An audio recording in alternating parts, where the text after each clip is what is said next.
Today we're looking at the Louisiana Purchase. Hello, welcome to the Daily Bellringer. Please don't forget to subscribe and take a look at the questions down in the description. Also, don't forget to check out dailybellringer.com for resources that go with many of the Bellringer videos.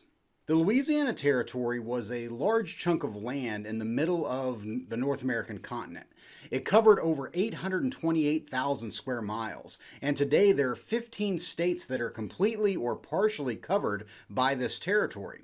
From 1682 to 1762, the French had control of this area in North America, and it was named the Louisiana Territory in honor of King Louis XIV of France. But the French lost control of the territory as a result of the French and Indian War, which was part of a larger war being fought between the British and the French. The French and Indian War was fought from 1754 to 1763, and to learn more about that war, check out my Bellringer videos devoted strictly to the war and its outcome. As the French and Indian War was coming to an end, the Spanish joined on the side of the French. So when negotiators met in Paris to begin to have peace talks, the British, French, and Spanish were all involved. As a result of the Treaty of Paris of 1763, Spain took control of the Louisiana Territory, and the British gained control of basically everything east of the Mississippi River. The territory remained under Spanish control right up to 1800, and the Spanish had maintained good relations with the young American nation as America gained its independence from Britain in the early 1780s. But around 1800, things were changing in Europe. The French Revolution had taken place, causing massive changes in France, but also a military commander named Napoleon Bonaparte had risen to power and was beginning to conquer large areas of Europe. Napoleon had ambitions of also conquering the North American continent, and he began to put his plans in motion by secretly acquiring the Louisiana Territory from Spain in late 1800.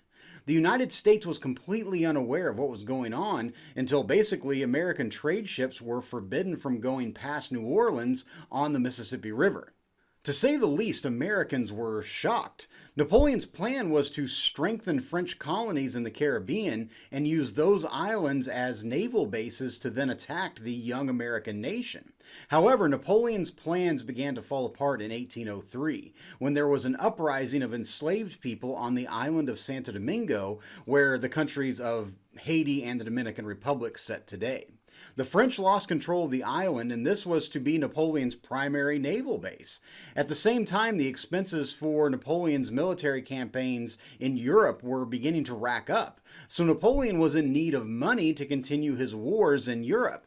Now, all of a sudden, the Louisiana Territory was really of little use to Napoleon, and the French were looking to sell. At about this same time, President Thomas Jefferson had sent negotiators to meet with the French to discuss America possibly purchasing the trading center of New Orleans at the mouth of the Mississippi River as it empties into the Gulf of Mexico. Jefferson recognized how important this trading center would be for America, so he was very insistent that it come under American control. Foreign Minister Robert Livingston was in France, and Jefferson had dispatched James Monroe to aid in the negotiations. Livingston and Monroe sat down at the negotiating table with the French, and to their surprise, the French not only were offering New Orleans, but also the entire Louisiana Territory. And not only that, they were willing to sell it extremely cheap. They negotiated $15 million for the entire territory. Now, this is an absolutely amazing deal. And just to give you an idea of how good of a deal this was for the United States, we paid $15 million for 530 million acres of land. That comes out to approximately 3 cents per acre that we paid. But you might be saying to yourself, well, that was in 1803, and if you adjust for inflation, that isn't really that good of a deal. Well, actually, if you adjust for inflation, $15 million in 1803 would equal around $400 million today, which would be about 75 cents per acre. And today, an acre of land in the Midwest within the Louisiana Territory usually sells for somewhere between $1,200 to $4,000. So yeah, this was a crazy, incredible deal that the United States got on the territory. Negotiations ended on April 30th of 1803, and then the documents to finalize the Louisiana Purchase were signed on May 2nd and then sent back to the United States to be reviewed by the U.S. Senate, who again has to approve all treaties. But on October 20th, 1803, the Senate officially ratified the treaty. Then in December of 1803, France officially transferred control of the territory to the United States.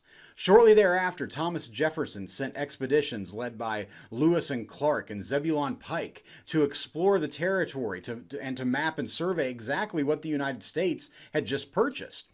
Then, barely 9 years later, in 1812, Louisiana became the first state to enter the Union that was part of the Louisiana Territory. The acquisition of this land and expeditions west sparked a migration by Americans throughout the 1800s. Thousands upon thousands of Americans began moving west following their manifest destiny. So with that, hopefully you learned something, and thanks for watching.